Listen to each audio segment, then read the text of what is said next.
Gather close, my friends, as we embark on the first of our pirate tales. But let me be clear from the outset. Piracy was not the romantic adventure often portrayed in movies and books. It was, and remains today, a brutal criminal enterprise built on theft, violence, and terror. The men we'll discuss here were not heroes, but outlaws whose actions brought suffering to countless innocent people. As we navigate these waters together, I will not glorify or romanticize these historical figures. Instead, we'll examine the harsh realities of their world, the choices that they made, and the consequences that followed. Today we begin with the origins of a man whose very name would one day strike terror into the hearts of sailors across the Caribbean and beyond. A figure whose shadow still darkens the pages of maritime history. Edward Teach, or Blackbeard, as history remembers him, wasn't born a fearsome pirate king. The shadows of his early life remain just shadows. But within those shadows, a transformation took place. How does an ordinary seaman become the most feared pirate of his age? What forces shape a man into a legend? As we unfurl the sails of our tale and catch the winds of history, we'll discover how chaos of war, the promise of gold, and the mentorship of a notorious pirate captain forged the man who would become Blackbeard. For every legend has a beginning, and some beginnings are shrouded in more mystery than others.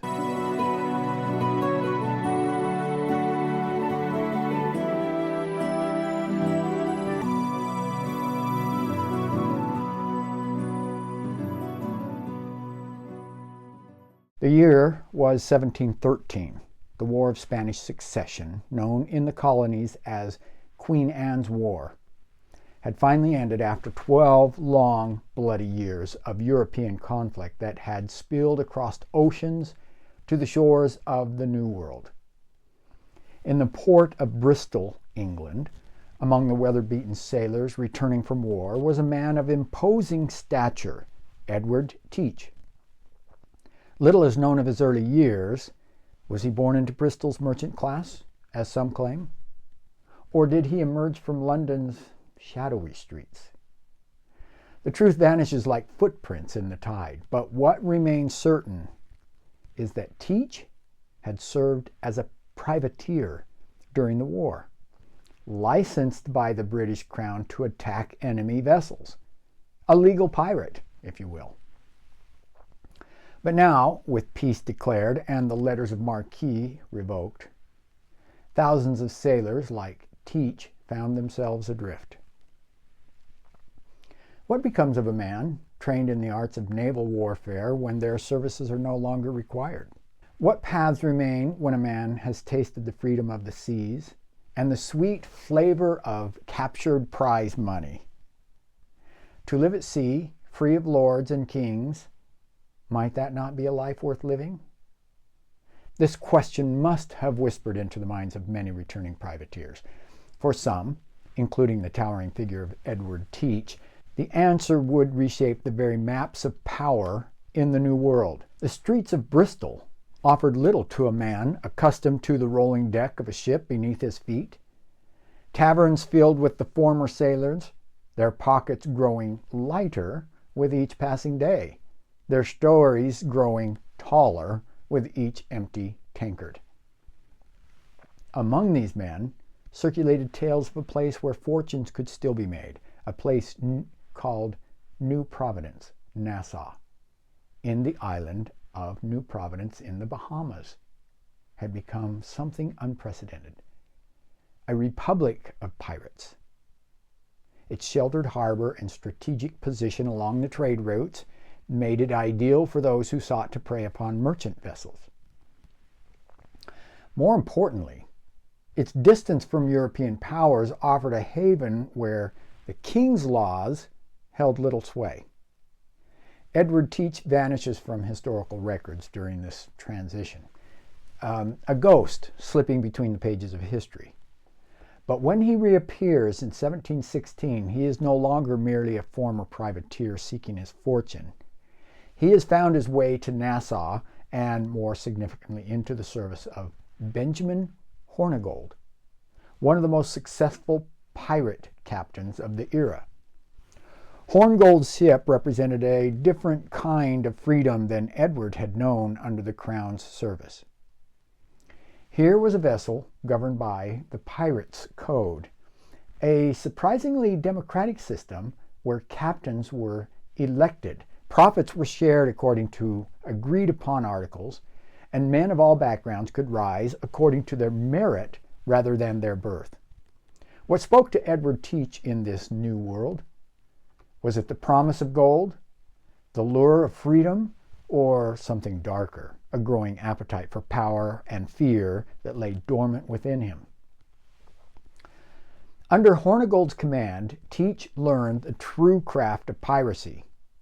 Unlike the romantic notions that would later surround them, pirates were strategic businessmen of violence.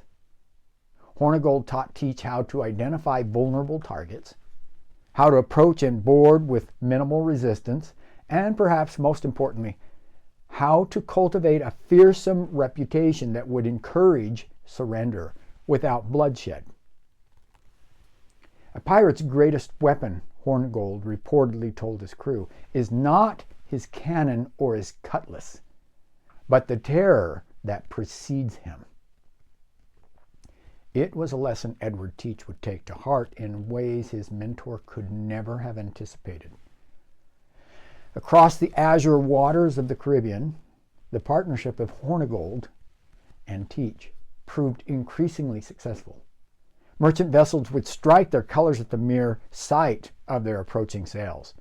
Their coffers filled with Spanish gold, French silks, English silver, but each victory something shifted in the tall, broad-shouldered figure of Edward Teach.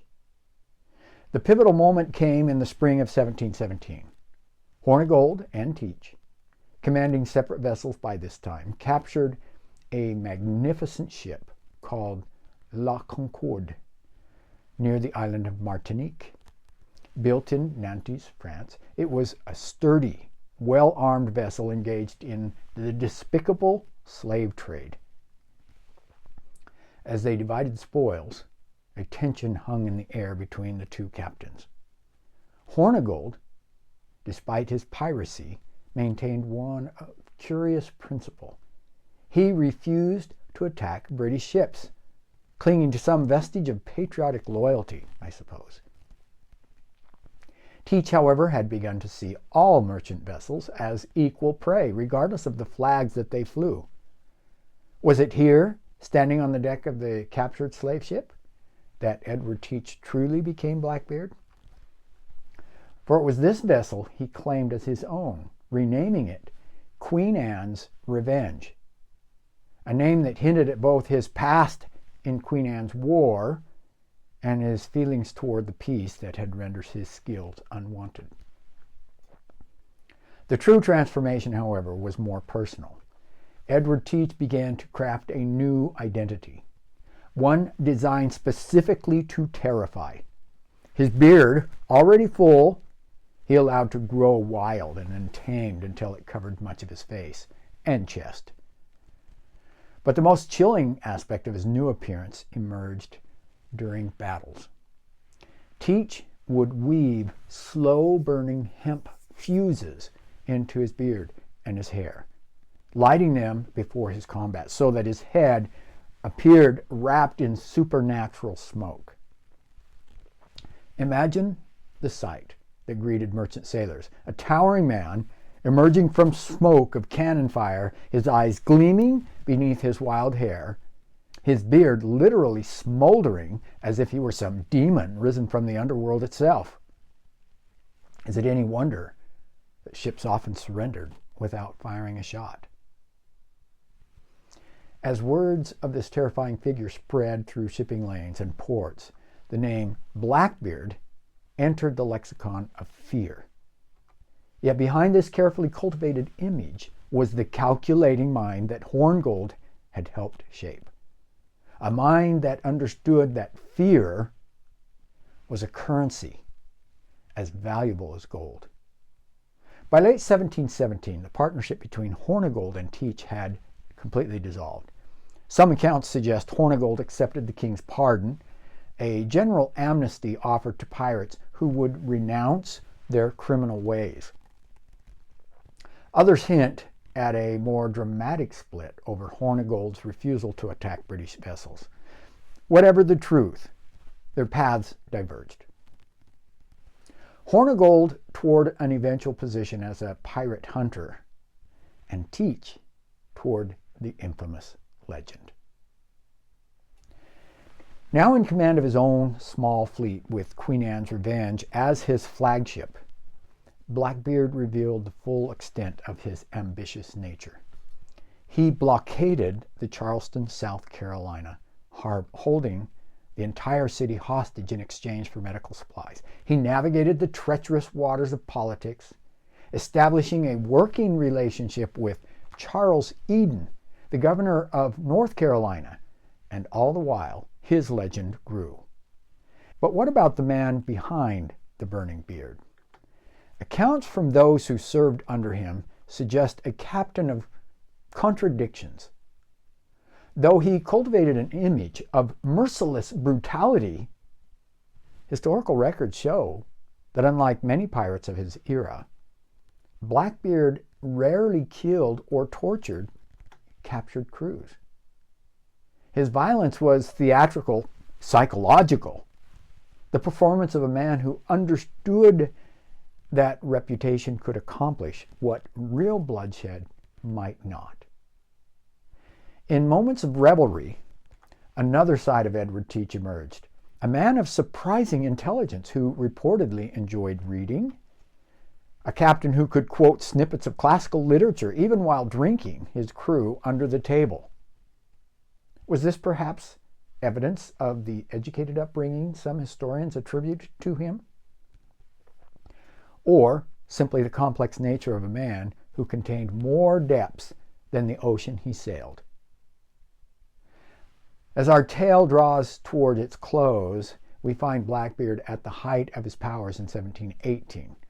From an ordinary seaman to a former privateer to the most feared pirate of his age. His transformation was complete. The man who had once taken orders now commanded a fleet. The sailor who had once fought for king and country now answered to no authority but his own. Yet even as Blackbeard seemed invincible, the Golden Age of Piracy was already beginning to wane. Imperial powers were reasserting control over the trade routes. Naval patrols increased. The pirate Republic of Nassau fell to the British forces. The shadows that obscured Edward Teach's early life would soon enfold his end as well. A bloody confrontation at Ocracoke Inlet that would cement his legend forever. But that, my friend, is a tale for another night by our fire. What transforms an ordinary man into a legend? For Edward Teach, it was a perfect storm of circumstance, opportunity, and personal reinvention. The skills he learned as a privateer became the foundation of his piracy. The mentorship of Benjamin Hornigold shaped his understanding of the pirate's craft. But the creation of Blackbeard, that was his own dark genius. Perhaps the most compelling aspect of Blackbeard's origin is how deliberately he crafted fearsome persona. In an age before mass media, he understood that the power of imagination and reputation. The smoking beard, the intimidating stance, the carefully spread stories of his ferocity, these were the tools of a man who recognized that perception often matters more than reality. His story raises questions that echo across the centuries. How much of who we become is shaped by circumstance, and how much by choice? What freedoms are worth pursuing and at what costs? Where's the line between strategic intimidation and true cruelty? As you ponder these questions, I invite you to join us next time at the Fireside Storyteller, where we'll continue our journey through the tales of the high seas of adventures. Perhaps we'll follow Blackbeard to his dramatic end at Ocracoke. Or perhaps we'll sail with other legendary figures who found their fortunes and fates upon the waves. Until then, may your horizons be wide, your winds favorable, and your imagination as boundless as the sea itself. If you've enjoyed this origin story of one of history's most notorious pirates, please like and subscribe to the Fireside Storyteller. In the comments below, I'd love to hear which aspect of pirate life intrigued you most. Is it the freedom they sought? The strategic minds behind fearsome reputations? Or perhaps the codes and democratic systems that governed their ships? Your thoughts do help shape the storytelling journey together.